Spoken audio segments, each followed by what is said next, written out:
Welcome back to my channel. If you're new here, my name is Lakeisha, and this is where I share real food for real families. Nothing complicated, nothing intimidating, just good food that brings everyone to the table. The first step is patting it completely dry. This might seem small, but it makes a big difference. Dry salmon gives you a better crust, better texture, and better flavor overall.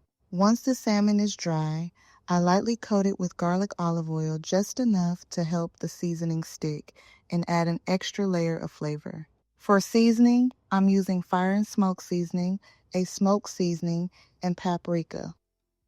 Instead of just sprinkling, I rub the seasoning into the fish on all sides. Every inch gets seasoned so there are no bland bites. Once seasoned, the salmon rests for a moment while the pan heats up. I heat the pan until it's nice and hot, then add a little more garlic olive oil.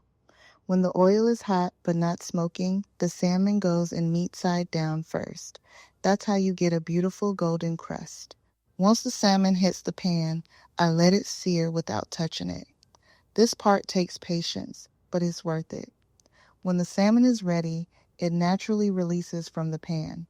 After a few minutes, I gently flip it to the skin side and add about a teaspoon of butter. As the butter melts, I baste the salmon, spooning that melted butter over the top. This keeps the fish moist and adds richness. The salmon cooks for about 3 to 4 minutes on this side. Depending on thickness, it may already be done. If not, it can always finish in the oven. There's no rush. Once cooked, I remove the salmon from the pan and set it aside. The pan stays exactly as it is. Those leftover bits are pure flavor. Now it's time for the creamy Tuscan sauce. In the same pan, I add a tablespoon of butter, followed by finely diced onion. The onions cook until soft and slightly translucent, building the base of the sauce. Next comes fresh garlic. I add 3 to 4 cloves and let them cook just until fragrant. You don't want the garlic to brown just enough to release its flavor. Once the garlic is fragrant, I stir in sun-dried tomatoes. They add a slightly tangy, slightly sweet depth that really defines this sauce. To deglaze the pan, I pour in vegetable broth and scrape up all the flavorful bits from the bottom. That's where everything comes together. After letting the broth simmer and reduce slightly, I add heavy cream. At first, the sauce may look thin or pale, but this is where trusting the process matters.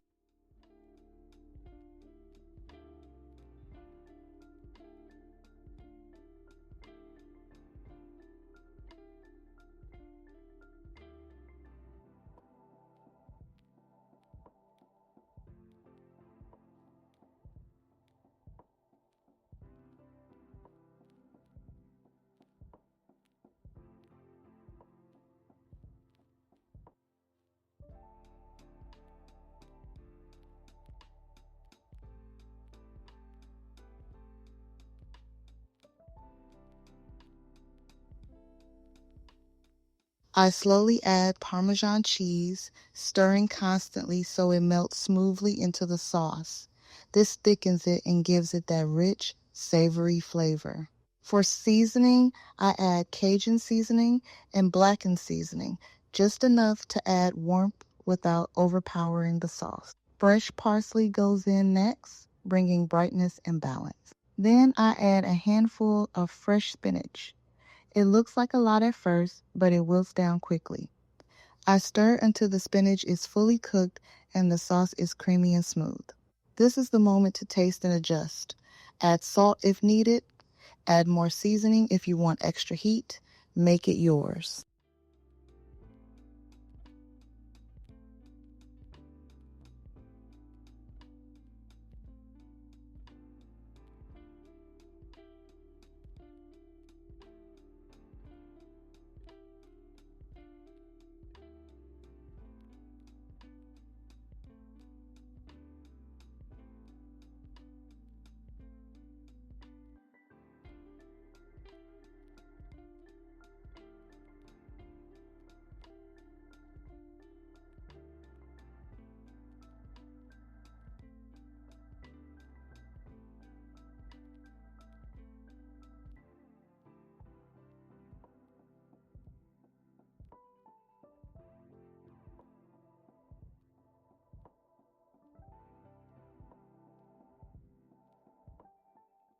I spoon the sauce over the top, and that's it.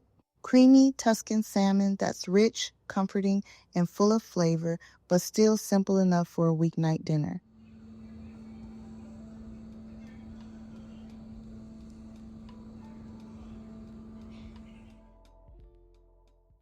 Thank you so much for cooking with me today. If you enjoyed this recipe, don't forget to like, subscribe, and share. I'll see you in the next one.